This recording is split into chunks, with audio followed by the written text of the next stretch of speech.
سلام به همه، امیدوارم که عالی باشید. پنجشنبه خوبی رو تا الان سپری کرده باشید. آخر هفته خیلی عالی رو پیش رو داشته باشید. کتاب ذهنیت برنده رو داشتم میخوندم.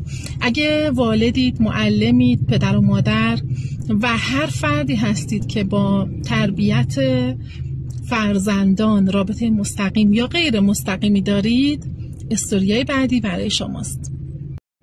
این بخشی که میخوام براتون الان بخونم اسمش هست قدرت انتظارات بالا. یه تحقیقی انجام شده که من میخوام این تحقیق رو براتون بخونم. چند ماه پیش رادیو ملی آمریکا خبری منتشر کرد که توضیح میداد چگونه انتظارات معلمان میتواند عملکرد دانش آموزان را تا حد چشمگیری تغییر دهد. این خبر با پوشش مطالعه تحقیقاتی معروف رابرت روزنتال، استاد دانشگاه هاروارد، آغاز شد. در این مطالعه 18 معلم مدارس ابتدایی از دانش آموزان خود آزمون ویژه‌ای گرفتند که روزنتال آن را طراحی کرده بود. این آزمون پیش بینی می‌کرد که کدام دانش آموزان در چند سال آینده مستعد افزایش ضریب هوشی هستند. البته نکته اصلی این بود که این آزمون اصلاً آزمون ویژه‌ای نبود، صرفاً یک آزمون معمولی سنجش ضریب هوشی با اسمی با کلاس. اما معلم‌ها از این موضوع مطلع نبودند. وقتی که نتایج آزمون معلوم شد، روزنتال به صورت تصادفی تعدادی از دانش آموزان هر کلاس رو انتخاب کرد و به معلمان گفت که این دانش آموزان شکوفا هستند. برچسب شکوفا رو بهشون زدند و پیش بینی می شود که دانش آموزان ممتازی شوند. در حقیقت این دانش آموزان با همکلاسی های خود هیچ تفاوتی نداشتند. دقت کردید چه اتفاقی افتاد؟ آزمون رو گرفتن، یه آزمون ساده‌ای بود، اما آرم و برچسب شکوفا بودن به بعضی از دانش آموزا زدن. حالا ببینید در ادامه چه اتفاقی میفته. چند ماه بعد دوباره یک آزمون ضریب هوشی از دیگر دانش آموزان گرفته شد. نتایج حیرت آور بود.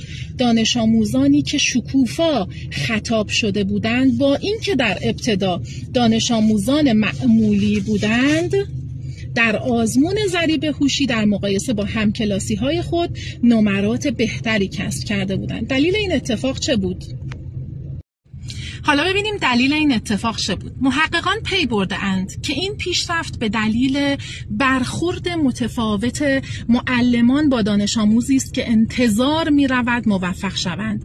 دانش آموزان شکوفا در مقایسه با دیگر دانش آموزان کلاس بازخوردهای بیشتری دریافت می کردند. برای پاسخگویی به سوالات زمان بیشتری به آنها داده می شد و به طور کلی لبخند، تکانهای سر و حرکات تأییدی بیشتری از معلمان خود می‌دیدند. به عبارت دیگر، وقتی معلمی با یک دانش آموز طوری رفتار می‌کرد که انگار سرنوشتش این است که باهوش شود، آن دانش آموز حتی اگر در ابتدا معمولی بود، در نهایت باهوش می‌شد. دیدید چه اتفاقی افتاد؟ لبخند، تکانهای سر و حرکات تأییدی وظیفه هر والد و معلمیه. به سبب حرفم با پدر و مادرای زیادی در ارتباط بودم و هستم. پدری رو میشناسم که به بچهش گفته برو بابا تو هم با این مدل لباس پوشیدن شبیه کارتون خوابایی. یا مادری رو شنیدم که به بچهش گفته تو که هیچی نمیشی آخرشم، تو اصلا چی بلدی، چی واسه ارائه داری. همه این برچسب زدن ها، همون داستان برچسب شکوفا که الان براتون گفتم، همه این برچسب زدن ها جوری برای پدر و مادر در آینده منفی کار میکنه که تمام هم و غمشون رو بذارن، اضافه کاری بکنن، فعالیت های متفاوتی انجام بدن، دیگه درست نمیشه.